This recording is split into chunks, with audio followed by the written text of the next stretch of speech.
Welcome back to another edition of the Hart2Heart Podcast. And my guest today is Dr. Jaclynn Moskow. She's actually someone I only learned about recently, but I'm really interested in chatting with her today. She's got an incredible Twitter feed.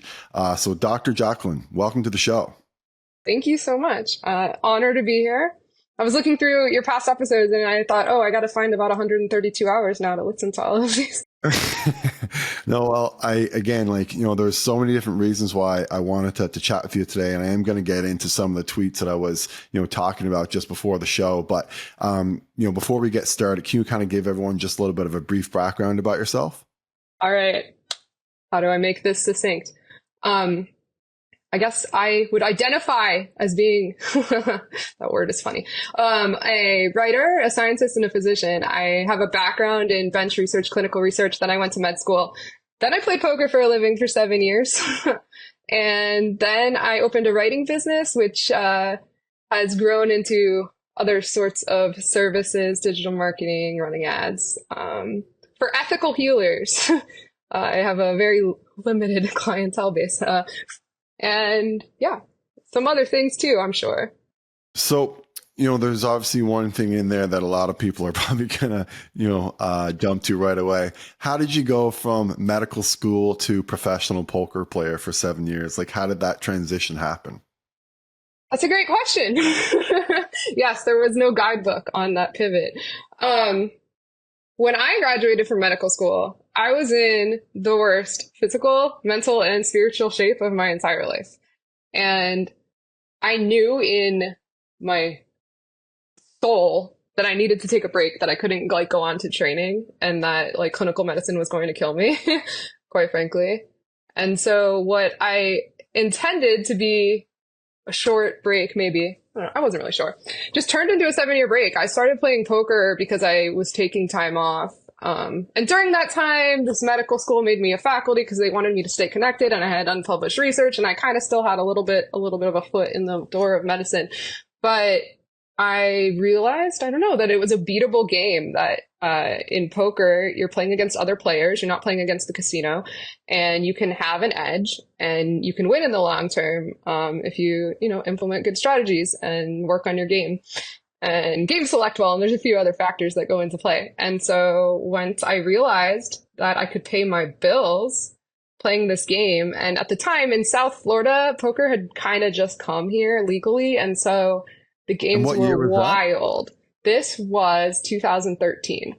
And did you play all in person, or did you do online, or how did you play? Yeah, so I primarily played in person at about 8-9 different places around South Florida. There were that many card rooms because the games were really soft, as I would say, easy compared to online. There's some genius poker players online, and you're going to end up battling it out, with a small edge against people that are really, protective of, as they should be, of their bankroll and their chips. But you can go into a live casino and people are there for all kinds of reasons. They're there for the entertainment. They're there I don't know, sometimes, who knows, sometimes strange reasons. There's a little bit of going in there to maybe find illegal activities. That was one thing I didn't expect when I got into poker, having come from medicine. I was suddenly, sometimes at tables where there were, organized criminals and drug dealers, and they were,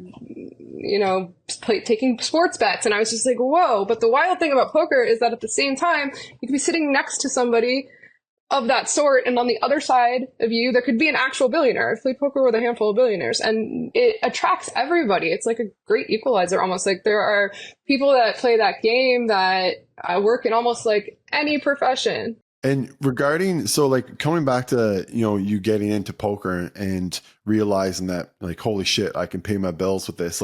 Did you have one big win, or was it a bunch of consecutive wins, or when did you actually start playing poker? Did you start playing after medical school, or?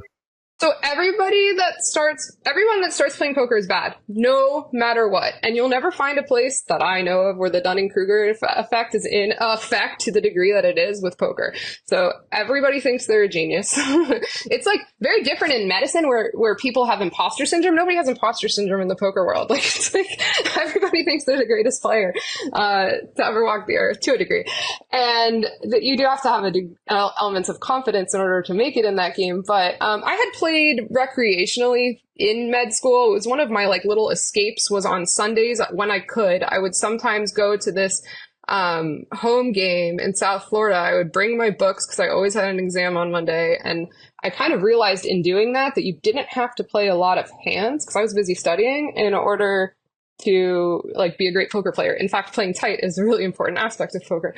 And so after graduating med school, started hanging out in these poker rooms. I wanted to figure it out. I, started buying poker books. I started watching training. I knew that there was a way to beat that game. I wasn't at the level yet. No one is when they start. And fortunately, I met some other pros really fast that were able to like let me know, like, hey, you're not a very good player at all. And these are the reasons why. And this is how we can work on your game.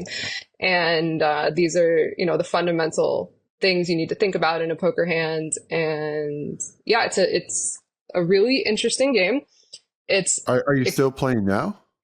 I don't play too much. Occasionally I'll get invited to some game like on the phone and maybe I'll hop in and look. I don't really want to spend a ton of time at casinos right now because I'm doing some other things, but I am extremely grateful that I played poker for as long as I did prior to attempting to make it as an entrepreneur, because it is an amazing model for entrepreneurship. You will learn to just take radical responsibility for your actions. You will learn to, manage a bankroll. You will learn to think probabilistically, which was extremely eye-opening to me when I started to realize that a lot of clinicians and a lot of physicians don't particularly do that.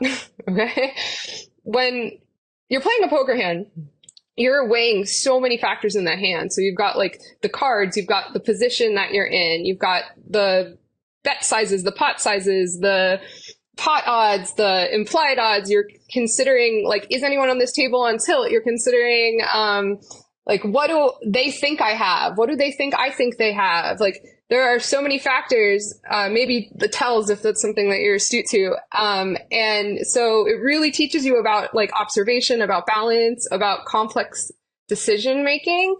And when I got into that, when I was in medicine, I couldn't really see the forest for the trees to the degree that I could when I walked away. I started to think, wait a minute, like, I'm not so sure that there are very many, there are always going to be some, thank God, physicians that are really skilled at probabilistic thinking. And I started to like notice things. I started to notice that a lot of physicians kind of have this anchoring bias where they like stick to that original diagnosis and new information is presented, but they're not necessarily adjusting, that they often are overestimating the prevalence of certain things, or they're not even really considering about it, that they kind of often want, and you'll notice I'm not speaking in absolutes. I almost never speak in absolutes.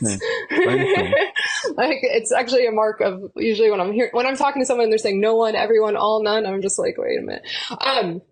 But we're kind of like trained to look at things in this really reductionistic viewpoint of here's a test, there's an ABCD bubble, what's the first line treatment, what's the second line treatment, like it's wild. And then I started to play poker and I started going like, I was memorizing textbooks, and if I'd gone into a residency, I'd be memorizing, trying to appease the American College of XYZ. And I started to think that this is really actually causing a lot of harm, the way that physicians are trained and the way that a lot of physicians think. Again, not all. It's very rigid. It's very dogmatic. Everything is sort of multifactorial in this universe for the most part. But there's this concept. I'll tell you, when I got in med school, I was absolutely shocked by the exams.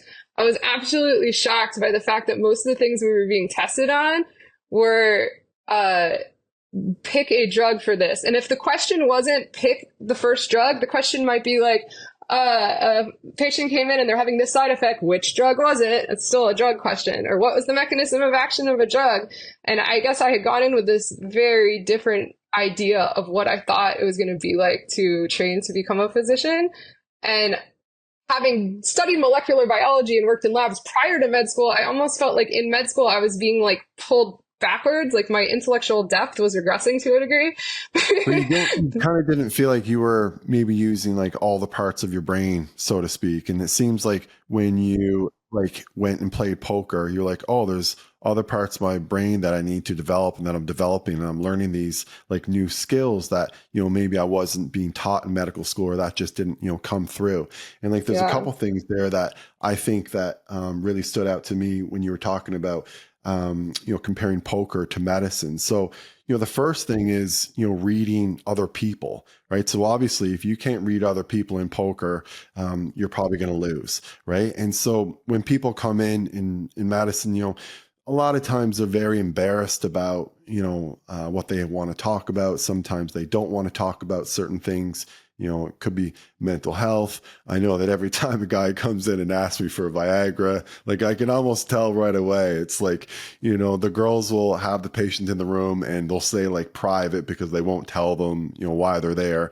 And then I come in and they just have this red face. And then it's like, okay, I know why you're here. You want Viagra, don't you? And so anyways, like, you know, there are some skills in medicine that, you know, you do have to be able to, you know, read people. And then the other thing too, with regards to poker and medicine, like just your general emotional control. So, you know, I'm really big into stoicism. I think stoicism is, you know, an incredible practice. And, you know, that's really all about being objective. And like in poker, all you can do is focus on what you can control and what you can't control. And like, that's so hard. And, you know, that's so hard sometimes in medicine too, because I think sometimes, you know, we want to do something and we make an intervention when maybe we shouldn't, because we think that doing an intervention is better than nothing. And many times that comes from a very compassionate place. You know, the person's like, you know what, I'm a doctor, this person's sick, this person needs my help. I'm going to try to help them, you know, but sometimes, you know, unfortunately in medicine, we can't really help in certain situations. And sometimes in those situations, we will implement an intervention and it might make things worse. So I think there's, you know, a lot of things that the poker teaches. And the one very, very last thing too, I mean, I've been, you know, open about this, and I think some of it too just has, you know, just a place like my birthplace and the fact that all my friends were just amazing growing up in that. But I was, you know, I think when I came, especially to London, when I was, you know, 25, 26, just like a little bit naive, you know, and I think that in medicine, a lot of people are very, very naive, and we're kind of taught to, you know, kind of see the good in people, so to speak. And, you know, there's a tweet that I'm going to go over with you later about that. You know, and while that's really good, and while you do need to be, you know, very kind and empathetic and good natured, you know, you also need to be vigilant, and you need to understand that not everyone has your best interests in mind. And, you know, not everyone who's there is, you know, really there necessarily to even get better. And so, you know, I think that these were kind of like hard lessons that I learned, you know, initially in medicine. And it sounds like you learned a lot of these lessons when you were playing poker. Yeah, it was to a different degree. And so I feel like in a way, like the unconditioning and the unlearning of some of the things, not just from medical school, but also like undergrad and grad, like that I am going through will go on through the rest of my life. Every time I think I've like processed most of it, I'll like find some new way of thinking and some new cognitive bias that I have, or some new way in which, I don't know, I'm looking at things, from a biased perspective. When I was in school, I was shocked in school as well. I just became even further shocked the further I got out and the longer I was away from it.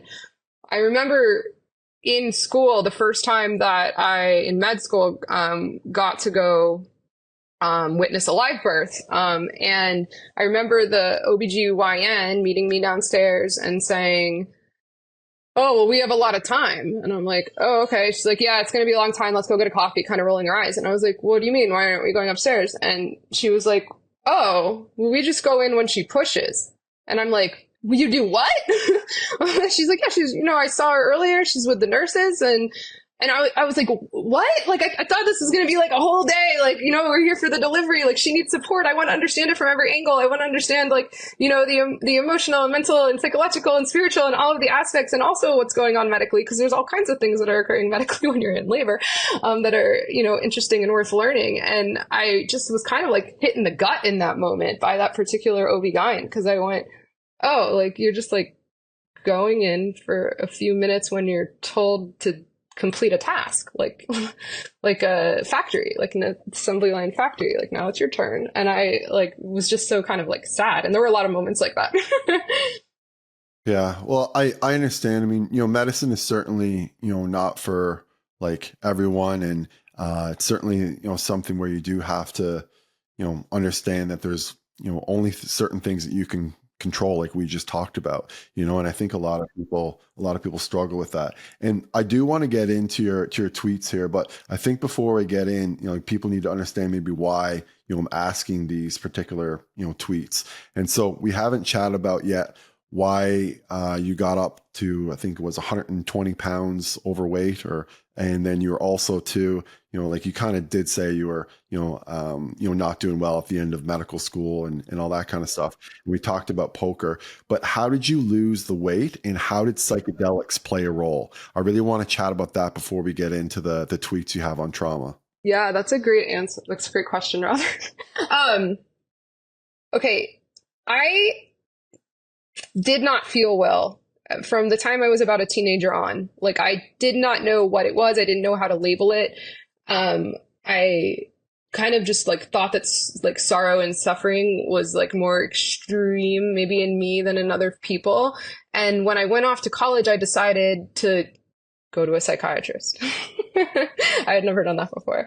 And I quickly was labeled all sorts of things: obsessive compulsive, anxious, panic disorder, major depressive. Eventually a bipolar word got thrown on. Someone told me I had ADHD. Someone else told me I was autistic. Like, all of these categories and labels and boxes, right? And at that point, I had bought into a degree to this concept that mental health issues are because of a little chemical imbalance, and there's this perfect drug that you can take that's going to correct that, right? And so I tried them all over the course of college and med school. I tried like most SSRIs, SNRIs, like off-label seizure meds, all of the things they usually will try with you. And I was feeling worse and worse. And every time you feel worse with most psychiatrists, it's like, well, let's try another drug. Let's try another dose. Let's switch this up. Like as if there's going to be this magical potion, this magical bullet, right? So I had read when I was in college about ketamine as a possible treatment. And I say it like that because I don't look at these psychedelic substances like this, the same way that I would view like a pharmaceutical or even a supplement, really. That ketamine could help people who were suffering. And I remember when I was working in this lab, we had ketamine in the lab. I was about 20 at the time. I wasn't using it. They were using it for mice experiments. I was doing cell line experiments. I didn't want to work with mice. But anyway, I remember looking at it and thinking, holding this bottle and thinking, like, could this be the answer? Like, could this be the answer? But at that point, there weren't ketamine clinics. There weren't infusion clinics. Like, you might have been able to find a study. Once those started popping up and I learned of it, I was like, okay, I'm going to go try this out. I'm going to go get IV ketamine from a psychiatrist. And I say it like this because I think this healer that helped me was more like a shaman than a psychiatrist, quite frankly. I started getting these IV ketamine infusions, and I, prior to reading them, had read about how they can induce neuroplasticity, that like your brain will become more fluid and it'll be more like a toddler, and you can create new pathways, and you can, you know, quickly rewire detrimental pathways. And so every time I would get a ketamine infusion, I would tell myself what it was that we were fixing. Like I'm getting past the panic, I'm getting past the suicidal ideation, I'm getting past, you know, this pattern. And sometimes with psychedelics, you think you're telling it what to do and something else pops up. It's just the nature of it. And I've smoked DMT and I've done mushrooms and LSD and all these wonderful substances. And thank God the doctor that was giving me these IV infusions said to me, hey, while your brain is neuroplastic, you might want to, you know, start exercising, change your diet. Like, he started giving me this list of things that I could maybe do. And I was like, sign me up. Like, I went into it like with the focus that, you know, was needed to get through school. Or even more so. And I was like, all right, what happens if I walk half a mile every day? What happens if I walk a mile? What happens if I walk 2 miles? You know, what happens if I walk 5 miles every day for a while, right? Like, what happens if I walk a little faster? What happens if I totally cut out certain things from my diet? The other thing that poker had given me was this gift of being able to sleep. I hadn't been able to sleep, according to my own natural biological rhythm, really How ever. did poker help you sleep? Yeah, because I didn't have an alarm clock going off, and I didn't have to stay up late studying. Sometimes I would stay up late playing poker, but I could get enough sleep. Like, I could get, if I needed 7, 8, 9 hours of sleep. I hadn't done that in 15 years. Like, I had been so sleep deprived. What was the exercise and nutrition regimen that you used to help lose the weight?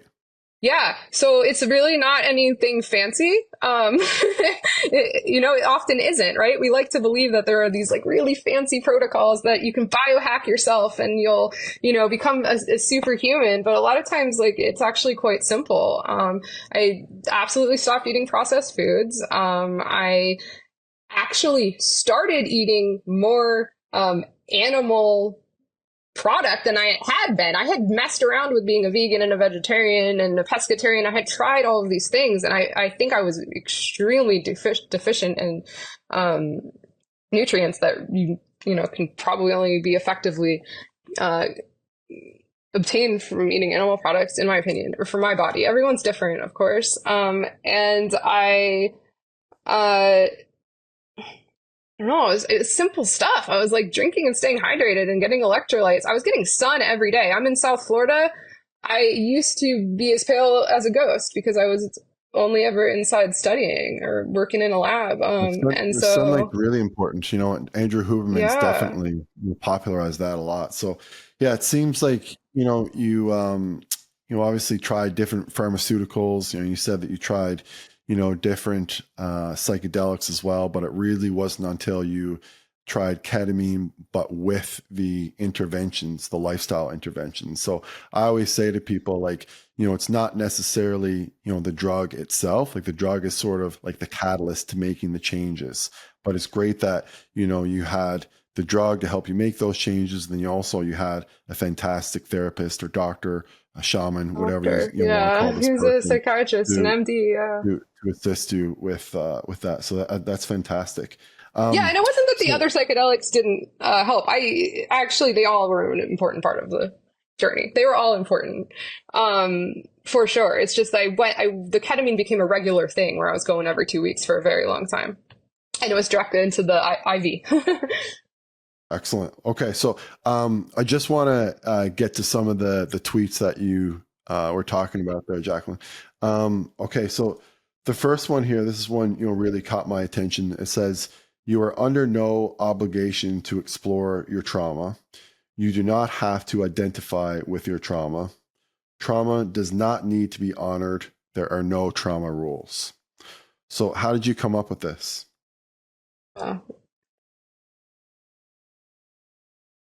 As a writer,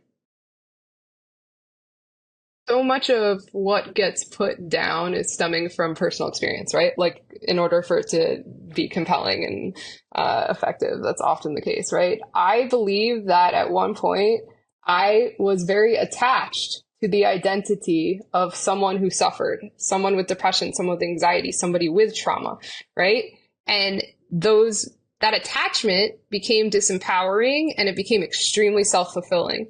And it also became magnetic for other humans that felt and thought similarly, because misery loves company, and it's all just energy, and we're all just attracting things into our lives, right? And at various points, because I've done a lot of different things in a lot of different spaces in my life, at various points I have played around with like running online groups for entrepreneurs, running training groups, running groups teaching people about like copywriting. And I had a couple groups that I was involved in that were trauma-based, and they were specifically trauma-based for healthcare providers, mostly physicians. And in attempting to co-facilitate these groups, I found like I was probably doing more harm than good, because everyone was sitting around talking about their trauma regularly with each other. And I just started to feel like very deeply that that's probably not the path to that this, like, our society is becoming so obsessed with trauma. I see that word every day. We're becoming obsessed with these, diagnoses, these like labels. People are putting their psychiatric labels like in their social media profiles, and other diseases too. And it's just like, we have to be really careful with, which words we're allowing to get caught up with our identity. It's really powerful stuff. And so I know that it's challenging sometimes to talk about this with someone who is suffering, because if I had tried to have this conversation with myself 10 years ago, I would have been like, wow, she's horrible. She's such a bit like, why would she, like, she doesn't get it. She doesn't understand suffering. Like, I understand the perspective of someone that would be triggered by that kind of statement. And so when I wanted to convey that statement in my tweet, I thought, what is a way that I could say this that would speak kind of, a lot of times what I'm doing when I'm writing, I'm trying to speak quote to both sides. What is a way that I could write this that would speak to people who are kind of on the same page with me and agree, but would also speak to people who maybe do feel that they have to talk about their trauma and have to honor their trauma. And like, so that's what was going on in my head when I wrote that. Yeah, when I see it, like, I've thought for years, like I've tweeted this out before, that your diagnosis should not become your identity. And that's what happens to people. They get diagnosed with depression, diagnosed with PTSD or anxiety, and then that's their life. Like you said, they put it in their Twitter bio, they talk about it all the time, their tweets are all about it. They chat with their friends all about it. Everyone who doesn't, support them, doesn't understand, is an asshole. And, everyone who, just doesn't sympathize with them, doesn't care and is an asshole. And when you look at it, it's like, and this is, very difficult to say, but like, thinking about yourself all the time is very, very selfish. I mean, it's very, very selfish. Yes. Like it's terrible. And like, I think that people need to, get over that. And like, everyone has trauma. Like everyone goes through certain things. Like, sure, certain people definitely have, much, much worse and severe trauma than others. And there are certain people who do need, treatment. And obviously, I'm a big fan of psychedelics, just like you are. And I think that it can be, incredibly beneficial for people. But at the same time, like, I just see people just identifying with it, and then they're the same year after year after year. Like if everything is the same, then what? Like, why are you doing what you're doing? Like, how is it working? Show me that it's working. Like, is like all you're doing is just like, reminiscing about your trauma, telling people about your trauma, and telling that other people should, recognize it and honor it. It's a bit of an addiction. It's a bit of an addiction. Yeah, and I think I had a suffering addiction at one point. I was better at suffering than like anything else in this world. I was so good at it. I had reinforced those pathways in the brain over and over and over again. I was probably getting some kind of like catecholamine rush every time I was having a depressive episode, because I was so like good at doing the depressive episode. And I was like, and so having recognized that and really, really hoping that, knowing that that will never be the case again, it won't.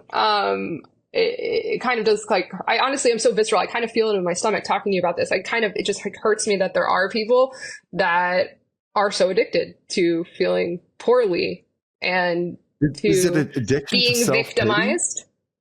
Yeah, it's addiction to being triggered, an addiction to being victimized, an addiction to what else is it an addiction to? It's like, just like, that type that gets extremely like defensive if you dare question, the depression, the anxiety, the panic, the trauma, the stories. A lot of trauma is stories, right? There are these stories that have over, not saying that things do not happen that are completely disturbing, disgusting, unfair, awful things in this world. It's part of this whole existence. It is. But if you say to someone maybe some of this is in your head and maybe you should just, get up the next day and go for a workout and not think about it. And people will be like, oh, you're such an asshole. You have like no like empathy at all. You don't know what I'm going through. You don't know what like my life is like. I used to be that person.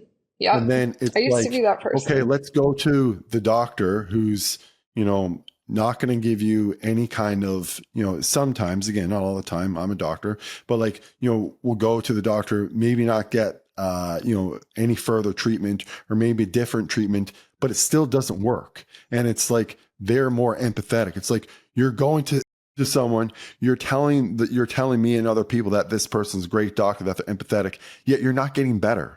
Like, why don't you just go to a doctor that makes you better? Why don't you do something that actually works, and I'm not saying it's in everyone's head all the time. Of course it's not. That's ridiculous. But it's also more ridiculous to say that it's never in anyone's head sometimes. If you're going to say it's never, like 0% of the time, you can't say to someone that like maybe you just need to pull up your bootstraps a bit and like get going and dig in your heels. Like you're saying that has a 0% chance of working ever. Like that's ridiculous. Like it's absolutely ridiculous. And we're not even allowed to say that in society anymore. I know. Oh man, because everyone's a snowflake, right?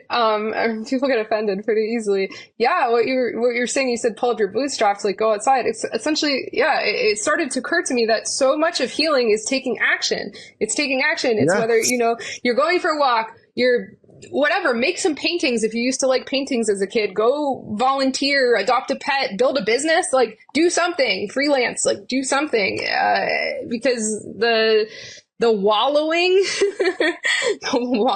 is a self-feeding. Wallowing is a habit. Endeavor, yeah. Like you create the habit of self-pity. You create the habit of wallowing. And then when something happens, oh, I'm just going to go back to my wallowing and self-pity ways. And then people get absolutely, which is so rooted in narcissism. It really is. Yeah. And people who are not narcissistic start to have very narcissistic traits as a result of suffering, really, as a result of wallowing and as a result of being so attached to these labels, these labels, depression, anxiety, whatever, these labels, they cause a lot of problems. And in my opinion, I mean, there's almost nothing worse that you can do to a person than just like dump all of your emotional baggage on someone else and actually expect them to just take on all that. And if they won't take it on, you're an asshole. It's like, hey, you're an asshole or you're a bitch because you're not going to take on all of my emotional baggage. Like that is the rudest thing someone could say. Like, I can't really even think of like anything worse. Like, let me infect you with all of this terrible energy. It is, yes. And you can't say anything about it. Like, that's just ridiculous, right? And so I think people need to like understand that. And like, talking about like ego and narcissism and that kind of thing, like, we always think of, someone like Conor McGregor is, he's like the egomaniac kind of thing. I assume you know who Conor is. Yeah, I MMA know that name, guy. but anyway. I'll just tell you, like, I don't own a TV. Never seen Netflix in my life. Like most cultural references are lost on me. Okay, we're going to come back to that in a sec. Okay. But this is like ego thing. Like people kind of think of, someone like that as like, and I'm not saying Conor has like no ego or anything like that.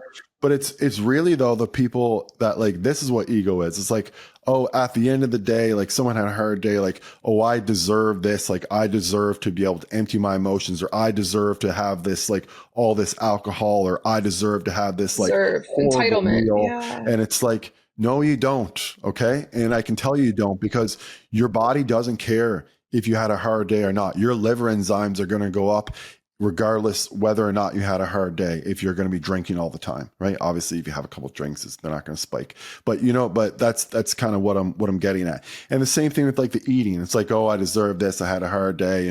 I need to eat this at the end of the day. Okay, fine. You can say that to yourself, but your body doesn't give a shit. Your body's going to put on fat. Right. And so, you just need to be like you talked about, like at the beginning of the show, like, kind of like realism, so to speak. And I was talking a little bit about, how we, shouldn't be naive, and, sometimes naiveness and kind of like creep into, I think, medicine sometimes, because we are, meant to, essentially like look for the best in everyone. And then, like I said, I felt like my naiveness is just sky high, because I always say, like, I was born in like the best year with the best place with the best friends with the best parents. Like, I'm just so lucky. That's so nice. But not everyone. But again, then that is amazing. But it did lead me to being a little bit naive, right? Whereas you're someone who grew up in maybe like a harder environment. You were probably screwed over a few times. You're maybe a little bit more suspicious, a little more vigilant of others. Whereas like for me, like all my friends were just like, they're all like amazing people, so it's just, so nice. It's yeah, I'm very, very blessed. I grew up in a very, very, very special place, very special group of friends.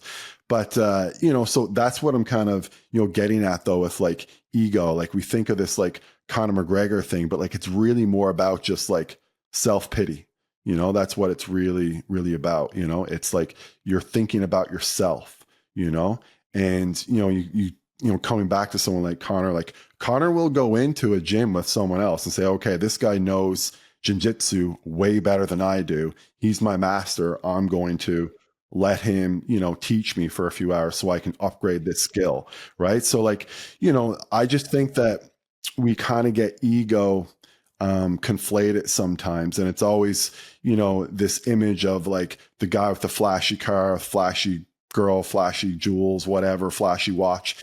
But it's more this like thinking about yourself and like this self-pity component. And I think that's what, when you use psychedelics, that's what, happens to people sometimes, is that they lose that self-pity, and then they take action, right? Because you need to take action. And if you're wallowing in self-pity, then by definition, you can't really wallow in self-pity and take action at the same time, or it seems to be very difficult, right? So, what you need to do is kind of eliminate that habit. Again, it's a habit, right? If you're doing it all the time, it's a habit, and then, transform into a different habit. And, that's what I think where the psychedelics really come into play, because they really just break that down, they break it. But once you shatter everything, they just shatter your concept of reality. It's your job to piece it back together. Like the ego, like the drugs will break it down, right? Yes, they're a hack. But if you let the pieces, if you don't do anything, the pieces are all going to come back together in the exact same place. You're going to have the exact same problems, but you're just going to be, 6 months or 12 months older.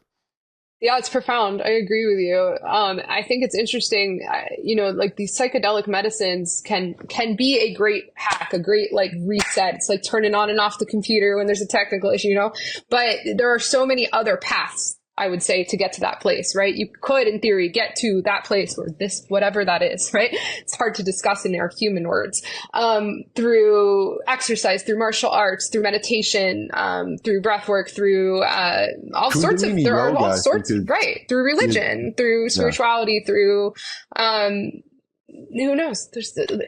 I always am reluctant when I'm speaking to people about psychedelics, and they start to look at me with this like FOMO, like, I don't know if I will ever do that, if I could do that. Like, and it's sort of like, I think those who will and should and quote could do psychedelics will. It's just how this universe just like things just are always perfect. Like everything happens as it has to happen.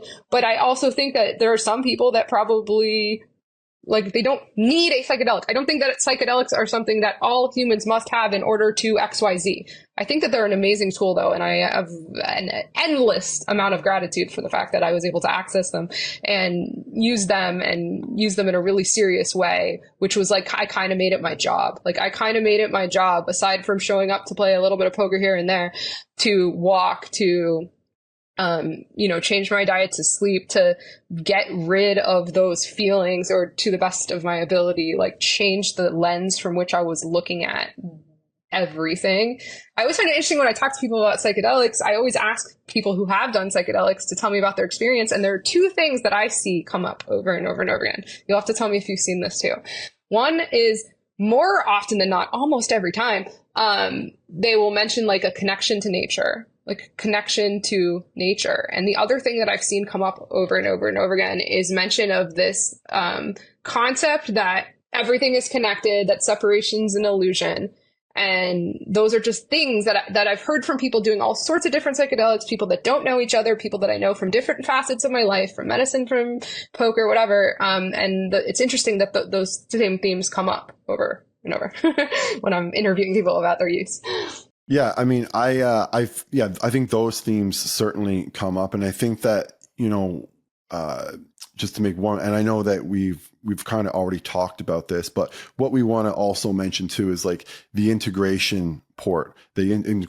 Sorry. So, the integration part is basically, what everything Jaclynn was just saying. It's like, the psychedelics broke down the ego so that she could, facilitate new neural connections and do new things and take new actions. But you chose the appropriate actions, right? You chose, the exercise, you chose the change in, your sleep, what time you go to bed, what time you get up, that kind of thing. You chose, how to change your nutrition. So again, like there's still so many things that are within your control, coming back to stoicism and coming back to the integration. So, when you do the psychedelics, you just have to understand that the integration component is really where the work begins. The psychedelics just kind of give you the ability to begin that work. And, but there's just some people, and I get it, like they're just so stuck in a place that they can't break things down to initiate those new connections.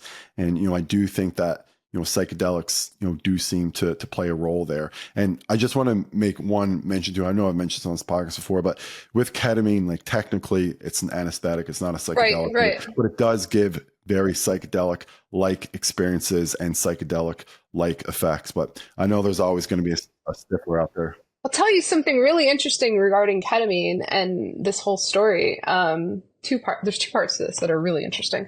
One is that prior to using ketamine, I always had an elevated C-reactive protein. Like, to get this blood work from these physicians, go to an internist, it's through the roof. You should go to a rheumatologist. You should go to a cardiologist. I mean, when I was in my 20s. Who don't know what a C-reactive protein is, it's a measure for inflammation. A lot of people use it also as a cardiovascular clinical parameter. I've actually seen studies where it's actually been shown to be close to even like LDL as like as a marker for cardiovascular disease. Again, that's just one study. I'm not saying that, but it does seem to be a marker, and we should be looking into it more. But go ahead. Yeah, they would run that one too, right? There's two tests. There's like the cardiac version, variant, more specific, whatever. So basically, there was evidence. There was evidence in the lab work, the data, that the inflammation in my body was through the roof, right? Which isn't surprising. I was overweight. I was stressed. I wasn't sleeping enough. I was miserable. Like, depression in and of itself is either leading to inflammation or inflammation's leading to depression. It's all these complex feedback loops, right? But I have in like a binder in my filing cabinet 15 years of lab work showing the CRPs high, CRPs high, CRPs high. And after the infusions, it was the first time in my entire life that my lab work came back within normal range for that and for everything, really. So I thought, like, that's really cool. And I know it's multifactorial. I know it's because I lost weight. I know it's because my mental health was better. And I think that the ketamine might have also had something to do with it, because ketamine is anti-inflammatory, right? It's going to hit a lot of those pathways. It does have an effect on pain. Like, I can't say for sure I've seen it, reduce CRP. Maybe it does. That's just something I need to I'm telling you anecdotally. Maybe someone wants to go research it. Yeah. But I mean, we know it treats pain. Like, that's 100. Like I have patients that take ketamine, and I understand that they don't get too much of an after effect, but while they're on the medicine, like while it's active, it's have a pretty short half-life. It has dramatic pain control. Super interesting thing I think you'll appreciate, or your audience will appreciate, that I did while I was on ketamine was I created a protocol for myself on getting off of benzos.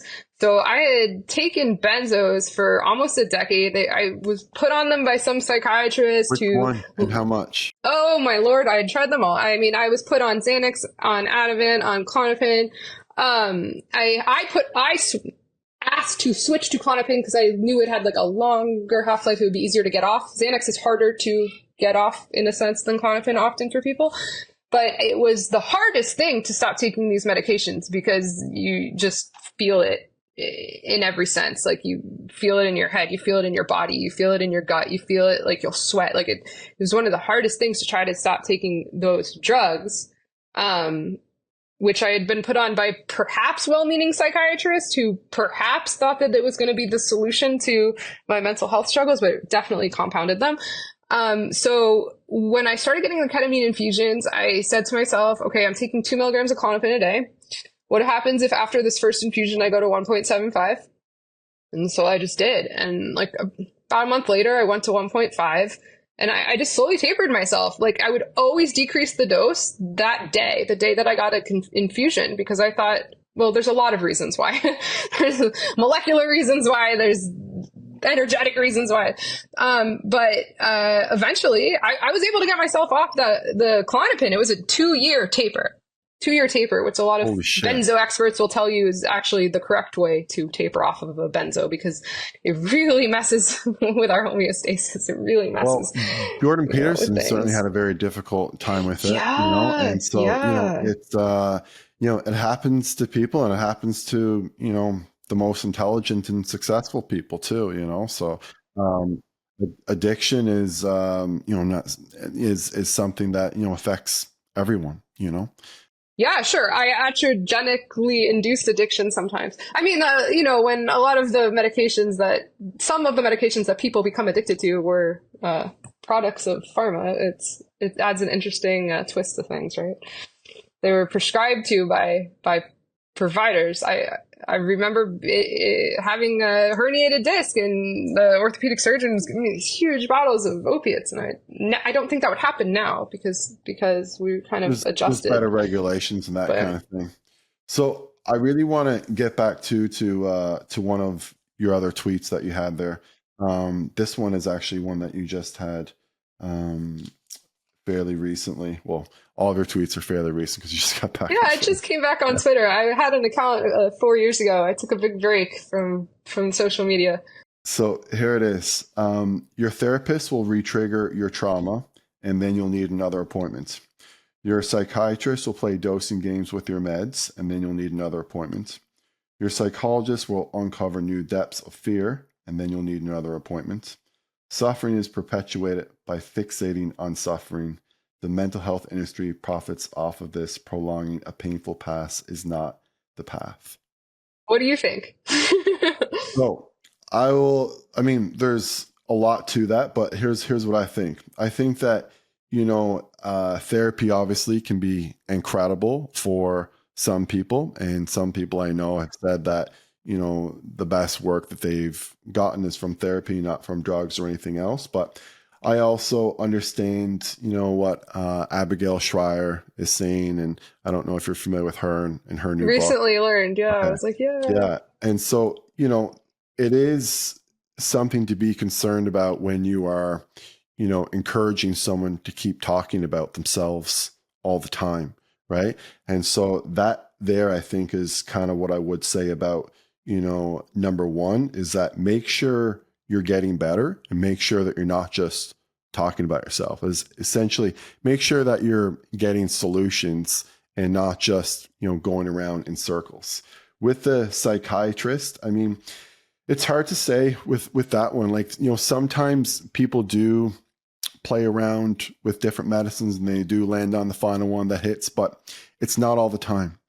It really isn't all the time. And so people need to, understand that like, it's just a tool. And, for some people, for whatever reasons, these tools work really, really well. And for some people, these tools, don't work very well. And so, if you're, upping the dose, changing the dose on your medicine, and you want to continue to do that, I think that's reasonable. You may find, the right medicine that works for you, but, you may not, and that, needs to be kept in mind, your I don't think psychologist. that. Oh, Go sorry. ahead. I was going to say, No, I go ahead. don't think a lot of psychiatric patients are commonly given true informed consent. I don't think that they I are, agree. they really know what they're getting themselves into by accepting this medicine from someone who, they're looking up to and they respect. It's a physician. They're there to help. And most physicians do have extremely pure intentions. It's not that they are putting people on medications because, they're trying to cause harm. But a lot of times they're not really just sitting down and really thinking about it. I'd love for a lot of psychiatrists to really ask themselves, what percentage of patients are getting better? What percentage of patients are you deprescribing? What, how many meds are being tried on average and why? And what are the side effects? Potential side effects. Some of these psych drugs are quite serious. Yeah, I mean weight gain and stuff with risperidone and some of the other ones, the antipsychotics is really really bad. Um, and then just coming back to your psychologist will cover new depths of fear, and then you'll need another appointment. So that one there is pretty interesting, because again it's two-sided. Like maybe there is something underneath that you haven't figured out, that if you did if you did do a deep dive into it, maybe it would give you some better understanding and you would perhaps, benefit from that. But there's also this there's even a South Park episode of this in the past. It's this guy told me I was depressed. I didn't know I was depressed. I think they were talking about Scientology or something like that. But it's people, I don't like it when people go to someone and then they come back with 3 or 4 labels, and then they feel worse about themselves. And it's okay, well, now I'm never going to succeed because, the doctor or the psychiatrist or the psychologist told me that I have this, this, and this. So if I have, this, this, and this, how am I ever going to do anything? So Yeah. I think that is Dangerous.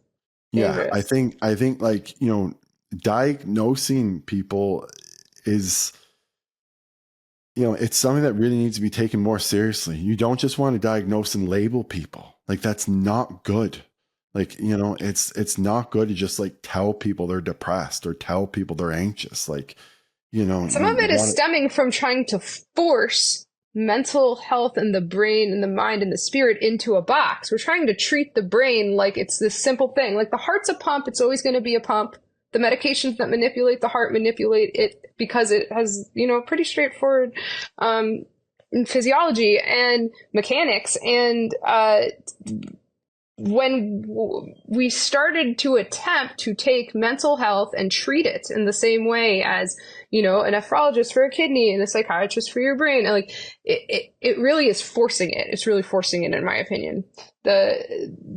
The brain in many ways is nothing like any other part of your body, right? No, it's not. It's not. And, it's, I like Robert Greene, and he always talks about, the brain being the most incredible thing, that the earth has ever created, kind of thing, or that is on planet Earth. And it is amazing what our brains can do and how they change so much. And a lot of that also stems from the medical industrial complex, because in order to get reimbursement for, a visit, you have to check a box. You have to fill out, write a code, right? Here is the code of what they had, and here's the code of what I'm going to do. And it's extremely complicated and almost demonic at times why things are this way. But I think that the cascade of effects that it's had to, just from needing to get reimbursed from a doctor's perspective, so they have to then put a label on the person in order for reimbursement to come through, because that's how it works. Then now this person has a lifelong label. It's just wild, the cascade of harm that can come from regulations and from systems, from broken systems. And I don't mean to only speak of like the broken healthcare system, it's almost low hanging fruit to talk about the broken healthcare system, right?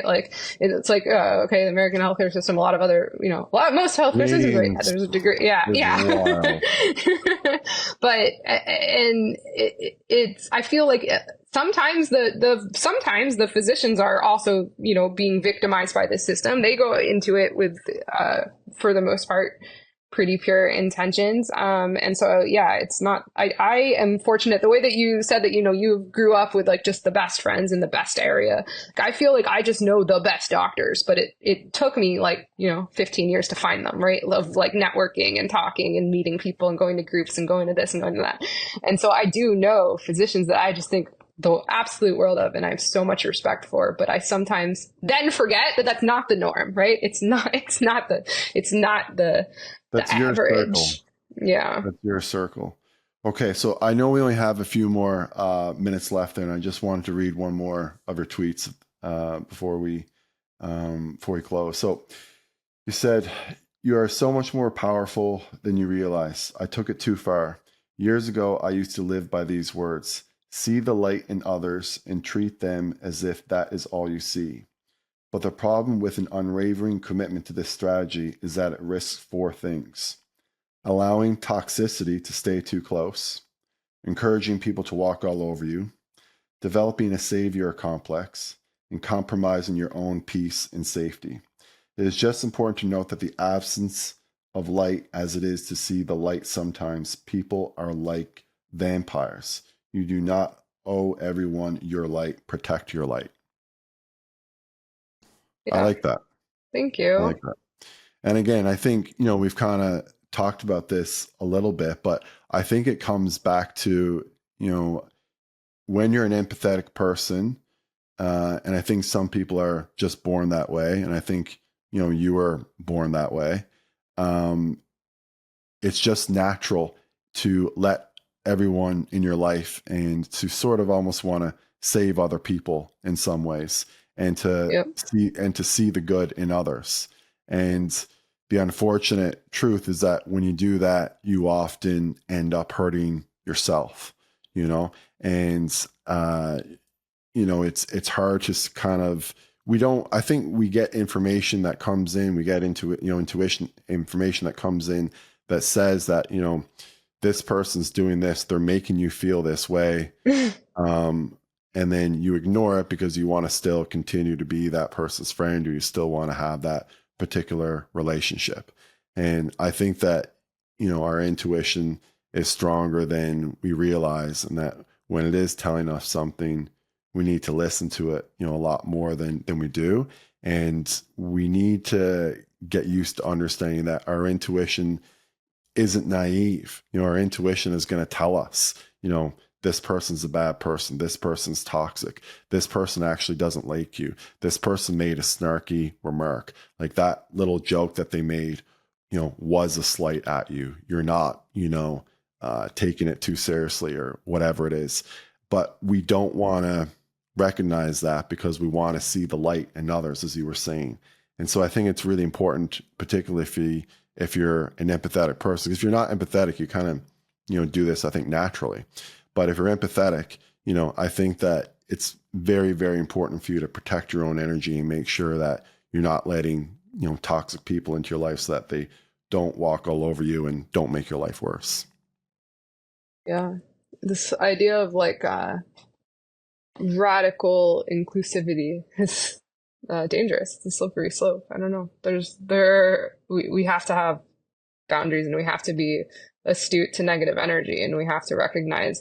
I would love for it to be the case that the world. No, I wouldn't. Actually, we need duality. I wouldn't love for it to be the case that the world was absolutely nothing but butterfly and sunshine and rainbows and whatever. But maybe there's certain days that I would. Maybe there's certain days that I would love to, like, know, now that I'm back on X, that scrolling, I'm not going to see any, like, hate, and I'm not going to see any. But it would be really dangerous if I were to never recognize that there is a capacity for evil in some people, and that there is a capacity for,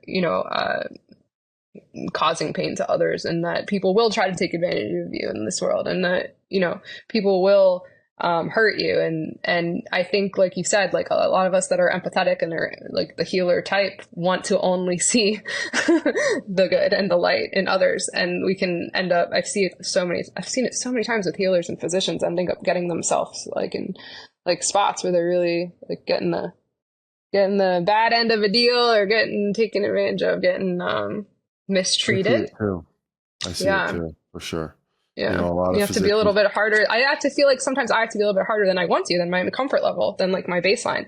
Like, you know? Yeah, yeah, no, it's yeah, sometimes you have to have uncomfortable conversations. Like even yesterday, I work at a really, really busy walk-in clinic, and there was probably, 8 to 10 people maybe in the waiting area. And one guy came in, and I don't know what happened, but he just like stunk like you wouldn't believe, like the whole Okay. area. And like we had to, tell him, like you got to leave because, there's other people here that want medical care, and like, That's sad. Yeah. It's hard to have those kinds of it's, conversations. but Yeah. it's like there's other people here, and we need to treat them, and it's going to be hard to treat them if we can't, if the place just completely stinks, right? Yeah. So A lot of times when we allow like a degree of what we might perceive to be as like negative or problematic to exist, it's at the expense of something. It's a trade, right? So if you had allowed that person to stay, and you would be then in a sense causing a degree of harm to everybody else. It's a trade. So you're right. 100%. So we're just over an hour there.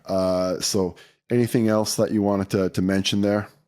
oh my goodness. I mean, in regards to what specifically, I guess, because Anything that you want, any messages or anything that you wanted to share, or anything that you wanted to promote just before we kind of say goodbye to everyone?